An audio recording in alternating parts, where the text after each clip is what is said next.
In this part, diri dayon nga parte, ma-sit up na mga misang drone para magkuha sang sini nga scenery, yun di po ka scenery, hindi goro ini nga part pala para makita sa video.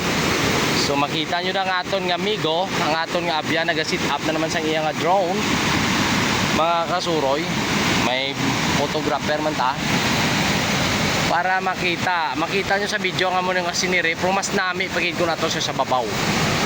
So watch out na lang kita kay sa more update ipadayon tayo ni. Ari na kita ni nasuguran ta na eh. So ipadayon ta na mga kasuroy. Para na behind the video nga makita nyo, amo ni sila ang naga-facilitate.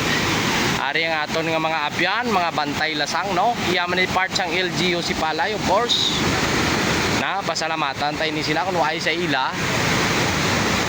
Siyempre hindi tani malabot ang ining ang aton tinutuyo no, ang aton nga misyon. Okay? So araw nan. Kita mo na ako na amigo na. So amigo Bong, pwede nyo na siya mga kasuroy approach o kag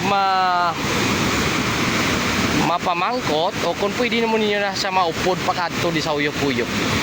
Kabisado niya na ni. Pero may talang man nga siyempre kakalipat man ta. Ako na amigo piso, ari lang ni sa IT office, pwede niyo man ni makatuan.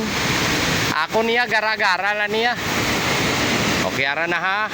Ara na galupad ng aton nga drone. Okay, let's do this. Ma standby ta muna.